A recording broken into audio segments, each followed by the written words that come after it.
Балалар, сіздермен бірге біз бүгінгі жаратылыстану сабағында жаңа бөліммен танысамыз.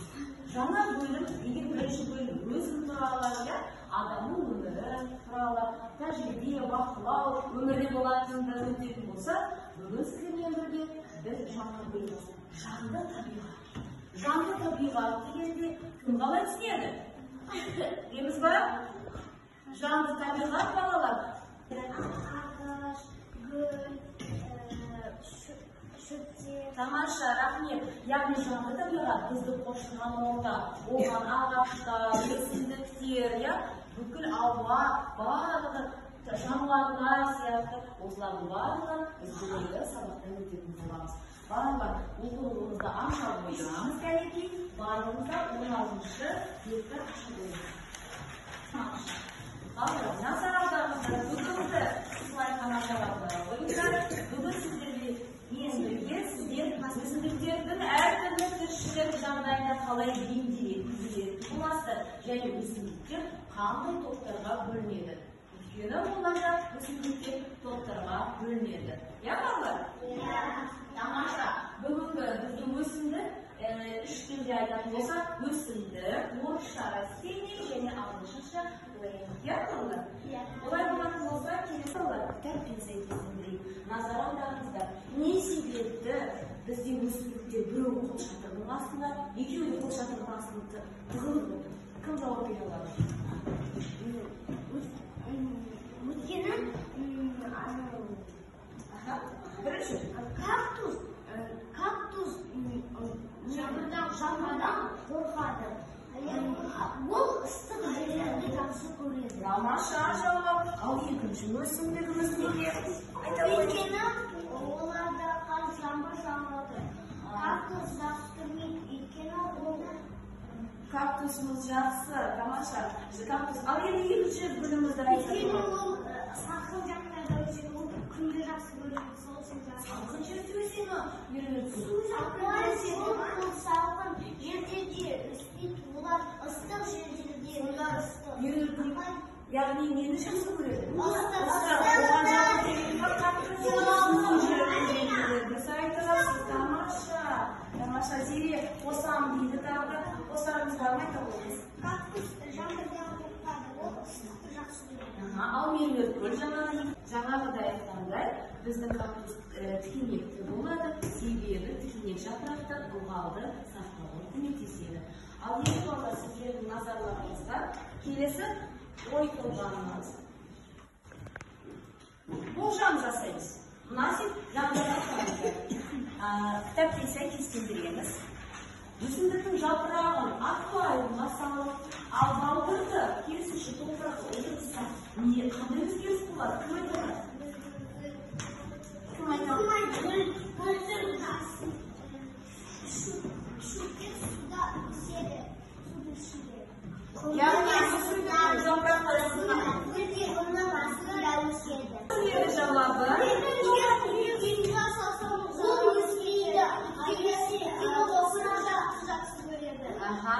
Екі адам сондай жауап беріп отыр, тағы мүмкіндік. Ал егер балдырды топыраққа салатын болса, кім? Ол өсиет гүлді аквариумға салсақ, ол топырағысы Еші өсмей алады. Ал балдырды келетін болса, балдырға? Өсмей алады. Балдырға? Неге? Неге? Өйткені балдыр топырақта өмір сүре алмайды дейсіз, оған су беріп дейсіз ба сонда?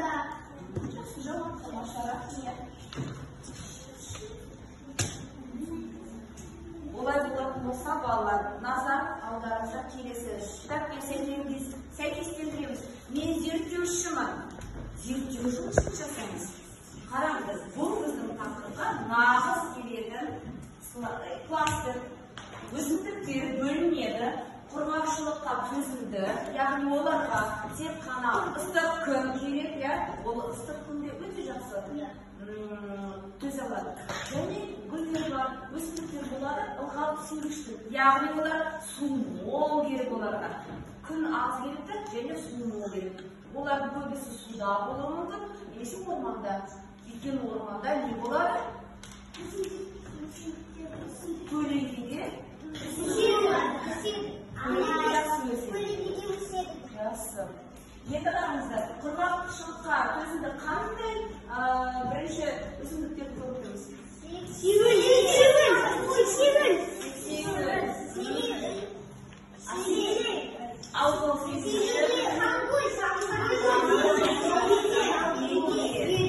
Екеуін кітапқа қараңызды салыстырып көрейікші.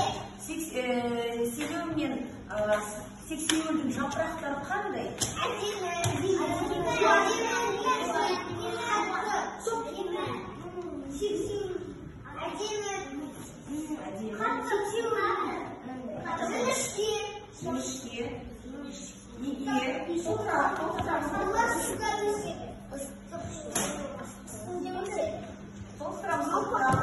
Сіздермен бірге зерттеу жұмысын жасадық. Енді осы зерттеу жұмысында бекіту жұмысын жасайық. Дәптерімізді ашайық бәрімізде. Дәптерімізді ашайық бәрімізде. Дәптердің 10-шы 11-ші жерін ашамыз. Аштық па, дайынбыз ба? Тамаша. Барлықтарыңызға ыңғайлы үшін таңдаштарымызды алайық, қаламдарымызды бірге. Енді қараңыздар, бірінші тапсырмада бізге сәйкестендіру және код орналастыру керек. Мысалы, сіздерге берілген не? Шамгүл. Шамгүлдің кодын кім айта алады? 158. Яғни нені? Олар нені білдіреді? Бір дегеніміз не? Яғни ол су қоймада өсіп. Келесі сан?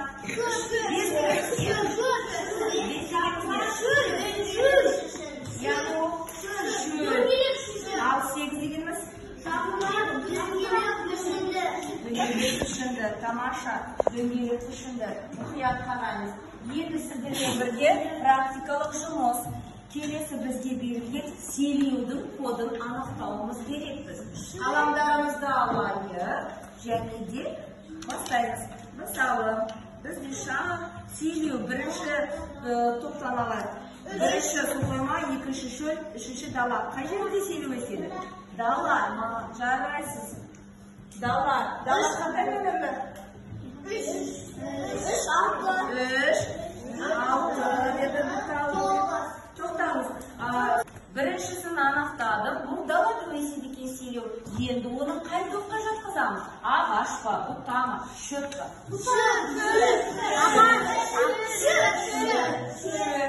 Шөптің нешінші нөмірлі?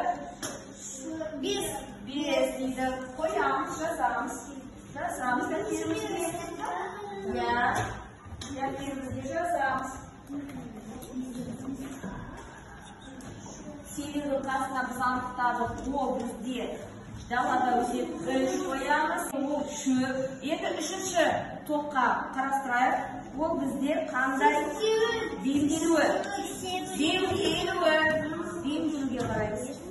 7-ші номер жапырақтар қатты, 8 жапырақтар дөңгелек тік пішінді, 9 тамыр ұзын.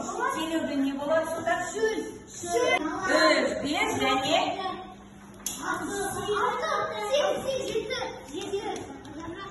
жапырақтары қатты. Тамаша. Селеуді аяқтадық па? Енді селесі қандай бізде өсімдік? Сексеуіл. Ал енді сексеуіл қайда өседі екен? Шөлде. Дұрыс айтасыз. Қандай код қоямыз? 2 код қоямыз. Тамаша. 2 код қоямыз. Сексеуіл ағаш па, бұта? Бұта. Және үшінші бейімделуі?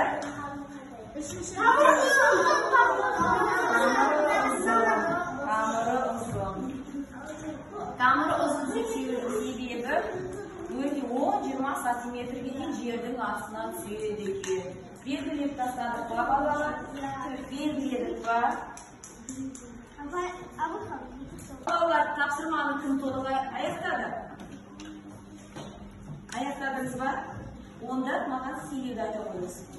Қандай номер код таңдадыңыз? 3, 5, 7. Келесі сексеуіл аяулы қол көтеріп отыр. Нұрдәулет қол көтеріп отыр.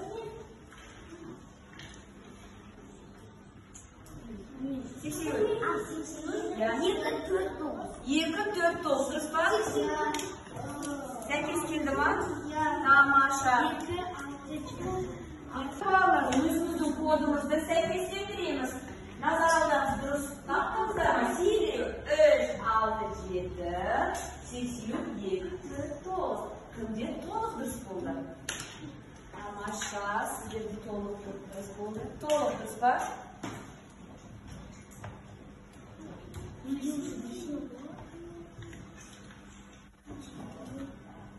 Толық дұрыс болды. Толық дұрыс па? Жүздеміз. Кімге толық дұрыс болды? Сіздер дұрыс болды.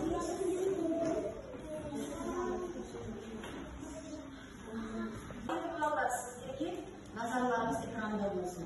Бұл видеода сіздер өсімдіктердің тағы да 3 топқа бөлінеді деп боласыздар. Назар аударыңыздар.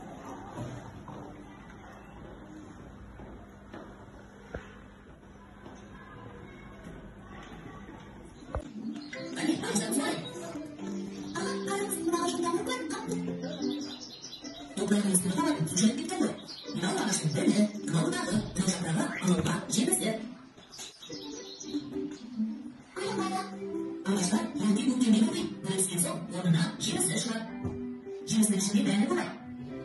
Мына гүлдер бағарыңыз. Кейбір сабақтарында гүлдері, кейбірінде жемісі ыстық. Өсімдіктер алған бітіп болады ғой. Олардың мүшелері бір-біріне ерекшеленіп тұрады. Өсімдіктерді ерекшеліктеріне орай үш топқа бөледі. Бұталар және шөптенді өсімдіктер. Итбалық бұталы. Дұрыс. Итмұрын. Гүлқарақат. Шырғанақ. Бұталға жатады. Ал балалар, осы видеодан өсімдіктер тағы да қандай 3 топқа бөлінеді? Кім айта алады? Ағаш, бұтақ, өз, жақсы. Жемістер қайда жатады? Сосын тағы да. Мысалы, енді бұлардың барлығы қандай топқа жатады?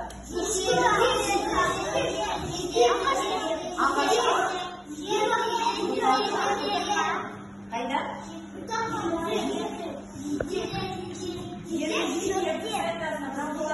Шөп па, ағаш па, бұта ма? Тамаша, өте жақсы жауап. Барлықтарыңызда дұрыс жауап беріп отырсыздар. Барлықтарыңызда дұрыс жауап беріп отырсыздар. Қазір белгілеймін. Сабақтың мақсатына біз жеттік пе? Сіздердің бүгін осы сабақтарда өсімдіктердің әртүрлі тіршілік жағдайда қалай бейімделгенін білдік па? Және олардың неше топқа бөлінетінін білдік па? Тамаша. Бізге сонда өсімдіктердің барлығы ылғалды сүйетін, күнді сүйетін, яғни төзімді болатын күнге өсімдіктерге бөлінетінін білдік, солай ма? Алдағы бәлемді сіздерге тамаша 3 топқа бөлінеді. Бұлардың ішінде ол қандай топтар?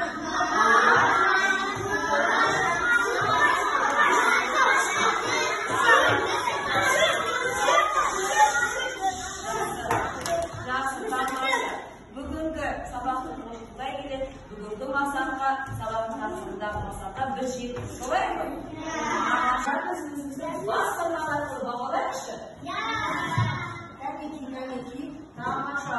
Бүгінгі сабақ түсінікті болды ма сіздерге? Түсінікті, барлығы түсінікті болды ма? Тамаша.